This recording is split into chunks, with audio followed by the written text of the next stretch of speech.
Hello, everyone, and welcome back to a special episode of Coffee with the Librarian. My name is Jordan Moore, and I will be your host for today.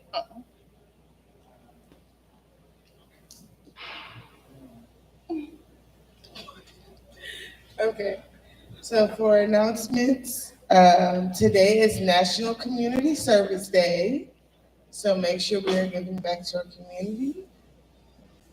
Riverdale branch will be doing World Kindness Day celebration on the 13th, the 9th through the 5th. Riverdale will also be having a resume workshop on the 14th, the 4 to 5 p.m. And the Northwest branch will be having a citizenship preparation class on the 25th from 6 to 7:30. And now I will hand it over to Director Scott. Good morning. Thank you, Jordan. We're getting better, getting better. How's everyone this morning? Good. Great. Thank you again for joining us for another episode of Coffee with the Librarian. Before we get to our distinguished guest this morning, there are a couple of questions and concerns that came in online. So, Kim, would you like to start off with those and we'll respond to those before we jump into our program? Yes. Our first question is, how will the hours that's changing in January, how will that aid our Clayton County patrons? Good question. And I hope folks have heard by now that starting in January, the operating hours for the Clayton County Library System are going to be changing. We collected over a year and a half's worth of data from foot traffic results for people entering and exiting the buildings. And by and large, it was very clear that the timeframes that people are using our facilities was tracked through this data. And so we adjusted our operating hours essentially based on the data that was presented to us. Now, how does that benefit the community? Well, one of it benefits our staff right off the bat. And our staff are part of the community. And so we are now able to have staff meetings in the mornings before we open. We are able to do a lot of the opening responsibilities and duties before folks start coming into the buildings. We're also closing at a time where it's safer for our staff and our citizens to be able to go home at a reasonable time and get home to their families safely. So I would consider those to be factors that would benefit the community, as well as it should increase our customer service. We won't be spread as thin trying to cover so many operating hours throughout the week. So I'm positive, I'm looking forward to it, and I hope you are as well. What else So we recently announced that we'll have an Amnesty Day in November. Yes. What are the qualifications to actually receive amnesty? Very good question. And again, I hope that you may have seen either through social media or our website, the Monday, Tuesday, Wednesday leading into the Thanksgiving holiday, we are offering what we're calling an amnesty event. If you currently have any overdue materials out, please return them. And if they are in good shape and we can recirculate them for someone else to be able to use, we will waive all of your fines and fees. Caveat, they have to be in good condition, again, so that we can recirculate them. They also have to be Clayton County materials. Okay, you check it out, items from Henry or Fayette, those don't apply for this amnesty event. So that's the biggest criteria for this. Our last question for this morning for you is, the holiday hours have been posted and some of our patrons want to know exactly what those holiday hours are. Yes. So again, leading into Thanksgiving, we will be open Monday, Tuesday, Wednesday, regular hours. Wednesday, however, we are going to have a modified workday from 8 a.m. until 5 p.m. We will be closed Thursday, Friday, Saturday. We'll normally close on Sunday, and we will reopen on Monday, normal hours, Monday the 2nd of December. That is all the questions that we have for you right now. All right. Y'all ready to rock and roll? Yeah.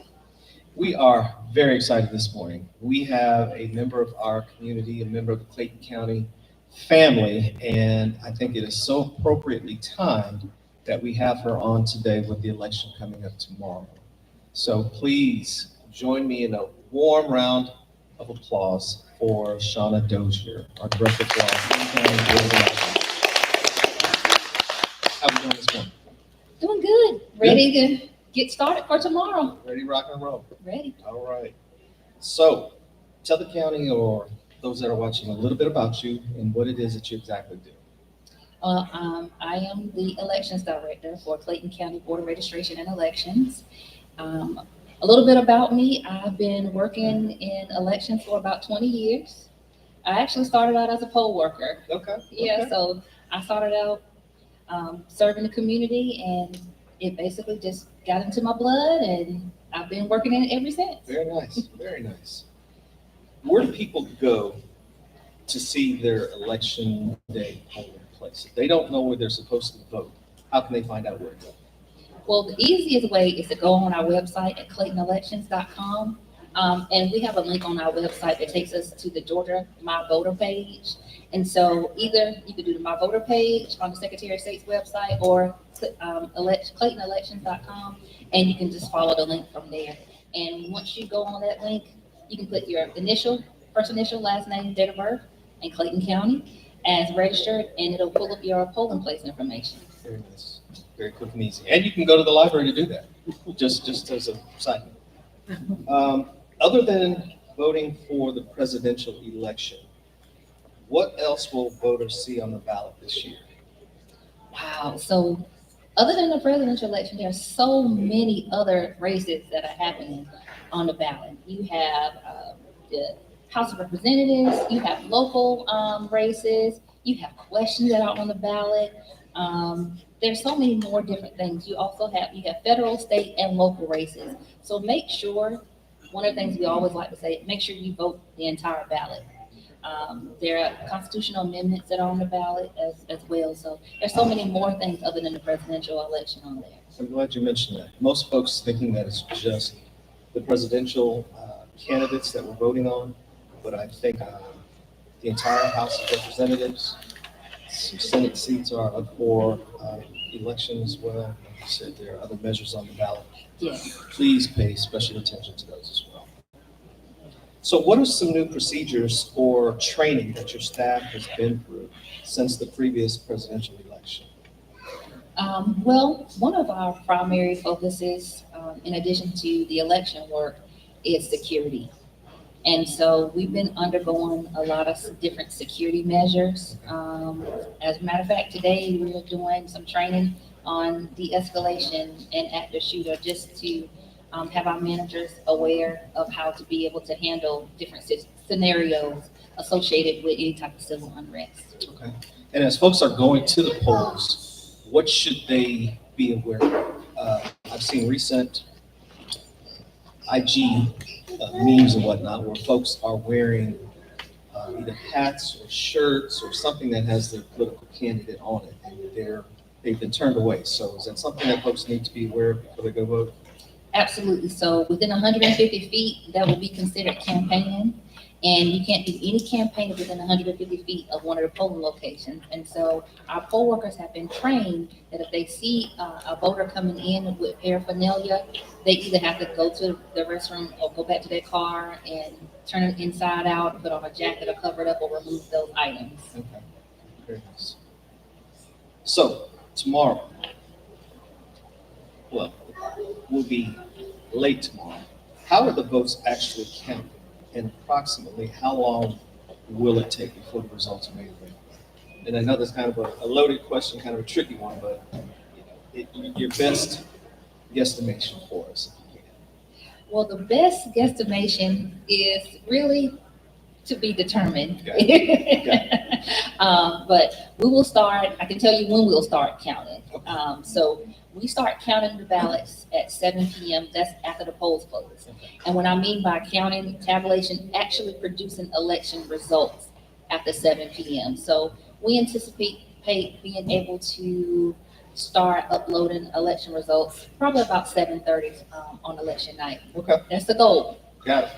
Well, we're sure. And then we'll go until we receive all of the polling locations Good. and the ballots. Okay. Now, there have been record-breaking numbers for early voting in the county. What would you attribute that to? And are there plans to kind of keep that momentum going for subsequent election cycles? We are super excited about the increase in our voters. We've had 81,333 early voters for this election, which is 21,000 more than we did in 2020. How about that? Another record.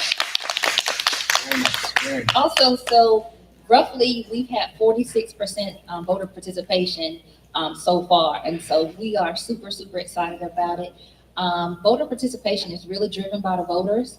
However, I would like to contribute that our voter education team has really been getting out there to promote voter education, promote checking your status, voter registration, and also reviewing the sample ballot, how to review the sample ballots.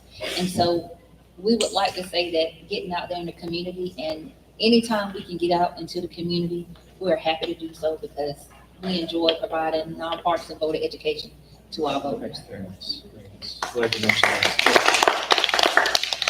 So one of the things again around election time is misinformation or disinformation. Are there measures that we can let the community know to look for as they're evaluating what's true and what's not true? Because I think for a lot of us, we hear things, we get things in social media that aren't always true and accurate. Absolutely. Usually my response to that is making sure that you're going on the Clayton Elections website instead of going to social media, because we're not responsible, nor do we have control over what is posted on social media. But what we do have control over is what we post on our website. And our information is always nonpartisan. Also, we're happy to talk to people on the phone. Also, going out to events, we're happy to go out and have these discussions and conversations with our voters to give them nonpartisan, accurate information. I'm gonna throw you a curveball. Uh-oh. Along with the contacting your office specifically, are there efforts to educate or I guess I'll train younger school-age children about the voting cycle or the voting process? So when they become 18 and are legally an adult, they have the knowledge necessary that they can vote and they can be an informed voter. Absolutely. I'm going to accept that curveball. All right. April is High School Voter Registration Month. And so during April, we go out and do voter registration, and we deputize teachers in order for them to conduct voter registration. And we go a little bit further, and we also do voter education in the fall season as well for our educators. Also, one of the things that I have loved about Clayton County is for the last 3-4 years, we partnered with Clayton County Public Schools, and the seniors have been brought into our early voting sites. And we go through a voter education program with them, show them how to view the sample ballot, understand the importance of voting, talk to them about voting, and it's all nonpartisan voter education we provide to them. We check their status, we make sure they're registered, and then after we spend a little bit of time with them, then they go and cast their ballots. And we've been doing it for the last couple of years, and it's been very successful in just helping our first-time voters cast their ballot. Very nice, very nice. Rebecca, we'll jump on that one too. Yeah. Along that same vein, just this past week, we had early voting here at headquarters. Yes. And every so often, I would hear cheering. And I was like, what is that noise? Is there a children's program or whatnot going on? We had so many first-time voters coming to early vote here. It was absolutely amazing. Thank you again for that. We love to celebrate our first-time voters. Absolutely. Got to keep them encouraged. What are some measures that your office has put in place for voter intimidation? And that's a curveball. That's a curveball. We doubled our security measures. And special thanks to Clayton County Police Office and also the Sheriff's Department that worked with us throughout the voting process. And when I say throughout the voting process, not just on election day, but prior to election day during early voting, where we have a lot of security around us that provide us safety measures. We work with the police department and the sheriff's department through the process to just support us.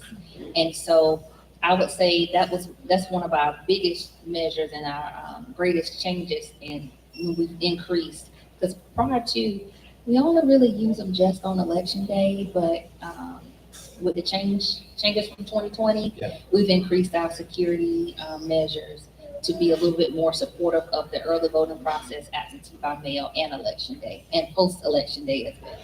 Yeah, very nice, very good.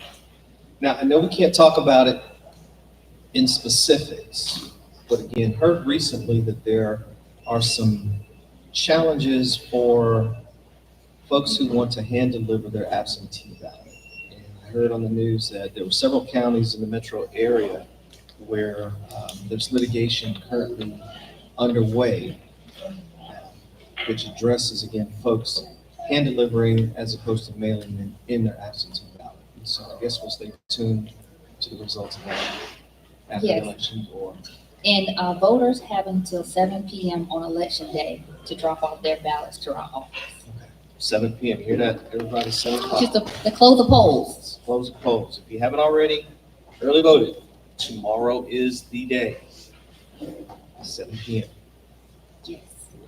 What else we need to know? If you are in line before 7 p.m., please make sure you stay in line. As long as you are in line by 7 p.m., you are able to cast a ballot. So please do not leave. Please, please, please stay in line. We will be open tomorrow starting at 7 a.m. And in order to vote tomorrow, you have to go to your polling location, which is probably within 2 miles from your actual house. So instead of coming to the elections office, which we're not a polling location, you go to your local polling location that is in your neighborhood. It may be a church, it may be a school within your library. And you know what? Absolutely. It is the library is one of them as well. So please make sure you stay in line and that you can check to see where you go to vote on election day at the My Voter page as well. And what will folks need? Physically, will they have to present? They will need to present one of the 7 forms of ID, Okay. government issued ID. Okay. So please, the electronic one will not be accepted. Photo ID at that, yes. Okay, great. And it does have to be the physical photo ID. Very nice. Very nice. What else? What else? Let's see. Besides standing in line, make sure you stay in line. We open at 7 a.m. Are we expecting a long wait to vote tomorrow? Do we have the resources in place where folks can get in, get out, won't have to stand in line for very long, hopefully? We've seen during early voting that it, on average, is about a minute to check in. Okay. And then you cast your ballot. It kind of just depends on how many people show up. Typically, the lines are long when you first open up 7 a.m. for a couple of hours, and then it dwindles down. But the process we've been seeing during early voting, check-in process has been taking less than a minute, really. And then it's a pretty long ballot. It always depends on the voter, and which is why it's also important to view the sample ballot prior to going to vote. That way you can already know your decisions. And I do have a copy of the sample ballot here. And we will link out from the library's webpage to the Board of Elections so that you can see the sample ballot later this afternoon. Yes, and in addition to the sample ballot, there are some certified write-in candidates that are also included in that link. And also there were some candidates that were either withdrawn or disqualified. All the information is beside the sample ballot in the polling location and also on our website as well. Very nice. Good stuff. Good stuff. Questions? That kind of exhausts what I had written down. Are there any questions from Yes, Yes, the language of some of the items to vote for are almost in legalese. Is there any way to simplify the language so as a voter, I can really understand and have a better ability to vote the way I want? I'll give the example of what when we did the Freeport tax here, about increase or decrease it. Well, a lot of people, when they see, you want your taxes increased, right away it was a no. But on that occasion, we were going to increase the percentage of money that the county acquires based on the import tax structure of warehousing the items. And I know people voted no because right away it's, I don't want a tax increase. Understand. So typically, and I can use an example from the simple ballot, and these are proposed constitutional amendments. And so we have documents that are provided from the Secretary of State's office that provides an explanation, and we have those in our early vote. Well, we had those in our early voting locations, and we'll also have those in the election day polling locations tomorrow, that explains what the constitutional amendments proposed are about. And also, for example, if there's some type of local referendum, the county can provide information about an explanation for that, and we provide that information out to the public. because on the ballot itself, the language cannot be altered or changed, can it? That is correct. It has been approved through legislation to put it on the ballot as it's written. Okay. And second on that, and so the group that picks the language, so that's what we have to use. We can't basically dumb it down for most of us. We can't alter anything that is placed on the ballot. But can you go to the state or the group to ask that they do it for everybody? Well, so it goes through an approval process, and so prior to it being put on the ballot, I believe that the public would have to go to the legislators to determine or discuss with them how they might be able to alter any type of language for any questions that are on the ballot. Good question, thank you, sir. We do have a question that came offline, and the question is, can you use your college ID on the date of elections? It depends. Okay. If, so the short answer is yes, but it depends. If it's a public institution in Georgia, yes. But if it's a private institution, no. So if you go to Georgia State, yes. If you go to AIU, no. That is correct. Got it. Yes, I hope everyone heard that. But don't let that deter you. And also, in speaking of, if you do go to vote tomorrow and you run into a situation where you don't have your ID, we always provide and offer the provisional ballot. So never leave empty-handed. Make sure that you go to vote, get that provisional ballot and vote that provisional ballot. Very nice, thank you for that. And please, don't get discouraged. As Director Dozier said, get there early in the morning expecting to just walk in and there's a line. Please be patient. Your vote counts, your vote matters. Don't get discouraged.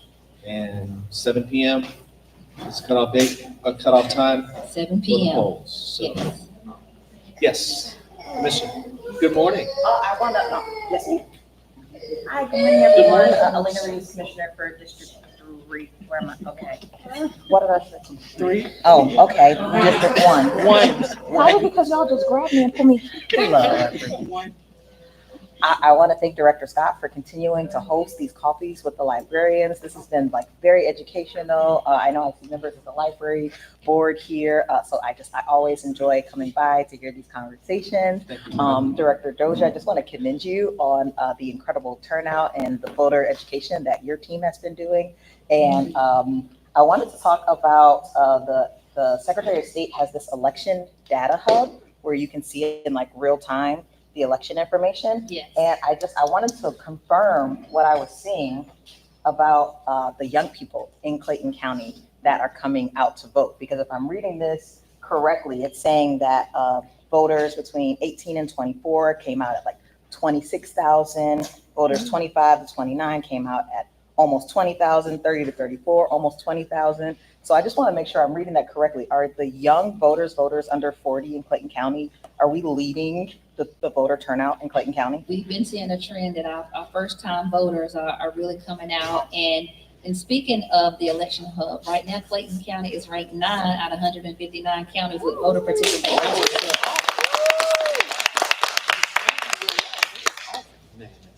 Thank you. I just want to make sure. I was like, am I reading that correctly? Okay. All right. Okay. Good deal. Thank you, Commissioner. Any additional questions? No? Yes, Raheem, good morning. Comment. I just want to give you and your team kudos for tirelessly registering people to vote correctly. I say correctly because my sister came in from Nigeria and wanted to vote. And because it was so close to the deadline, we weren't sure if she was going to register successfully. So at another county, she was registered. But then again, at the digital equity outreach we did about 2 weeks ago here in Jonesboro, out of the abundance of caution, your folks were there registering people. So she went and checked. Her name wasn't there. So they registered her again. And then last week when we went to vote, we were very nervous if she was going to appear. And boom, her name was there. So she was able to register. So thanks to I appreciate you saying that. However, my voter education team is right here in the audience. Very good. Thank you. Thank you for coming. Anything else? I just want to say, Yes. sound like Clayton County is international. Hey, hey. Well, thank you again, everyone, for coming in for another episode of Coffee with the Librarian. So pleased to have you today. We've been talking about it for a while, and we're going to have you come back too. Please, thank you. Absolutely. And until the next one, which will be first Monday of next month. Yes, we will Yes. have Dr. Buchanan, Dr. the first Buchanan. December 2nd, Great. the first December Monday 2nd. of December, Dr. Buchanan, she'll be coming in to talk about mental health. Issues. Yep. I think that's very timely going into the holidays. So stay tuned. Thank you all again. So glad to see you all. And take care. Till next time.